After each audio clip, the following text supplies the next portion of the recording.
Luke Chapman has been homeless a number of times in his life, starting when he was a child. I was a latchkey kid, so age of 9, mum gave me a key. She was like, pretty much, you're on your own, get on with life, there you go. So at that point, sort of went out, had to find a way to make some money, right, to survive, so started selling drugs. Shortly soon after, I started taking drugs, got into that lifestyle, built sort of like a little crew of friends, if you like. We all sort of did it together. Most of them are now either dead or in prison, so but yeah, anyway, so first time I was homeless, I was probably 13. At the age of 30, Luke was staying on his dad's sofa in Cornwall when he decided he needed to turn his life around. That's when he reached out to St Petrox, who helped him into supported accommodation in Bodmin. 7 years on, and Luke has a home in Redruth. He now works supporting people who have challenges with drug or alcohol addiction. Considering the lifestyle I've led, it means quite a lot to me, really. It's been a long road, but a lot of big changes, but I'm grateful for it all. And in a big part, it all started with St Petrox, so I own quite a bit. What do you make of that word, homeless? What does it mean to you? What kind of emotions do you associate with that word? Struggle, and just generally, you get judged, right? Like, no one's ever more than 3, not even bad decisions, you're never more than 3 decisions that you make could make anybody homeless, right? And there's just a stigma around it. People see people homeless and they're like, drug addict, alcoholic. And yeah, those people exist without a shadow of a doubt. But you've also got people that are on the street just because they lost their job or stuff like that, do you know what I mean? So I guess if I could say anything about it, it would be, don't judge people because of the position they find themselves in now, right? Right. Ask them how they got there. And if your assumption was right, then fair enough. But don't just make an assumption and judge everybody by that assumption. It's not fair. If you'd been there yourself, you'd know that they're going through a hard enough time. Like, every day is a struggle for these people.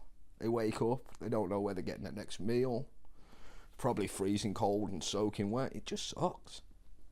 I mean, thinking about it now still upsets me, and I haven't been homeless for years.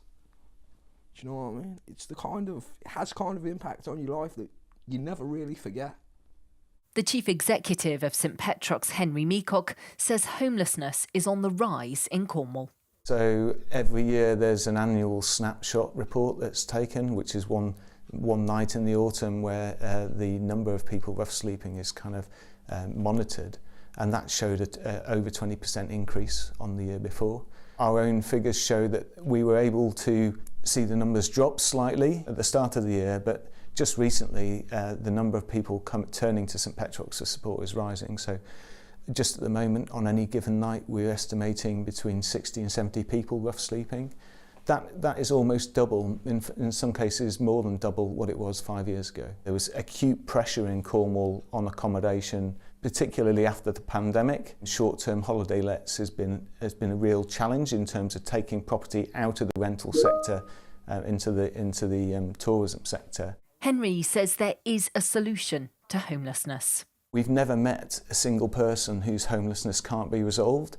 So if you think about it, you can resolve someone's homelessness person by person, but what we need to do is do that place by place, and we're calling on and support policy change to make sure that some of the structural challenges that result in homelessness are addressed. Alistair Young chairs Cornwall Voluntary Sector Forum's Housing and Homelessness Alliance and says the Duchy has a really serious issue with homelessness.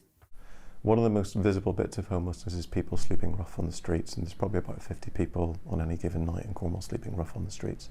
But that's only the tip of the iceberg. There are probably closer to 5,000 people in Cornwall who are experiencing homelessness in one way or another.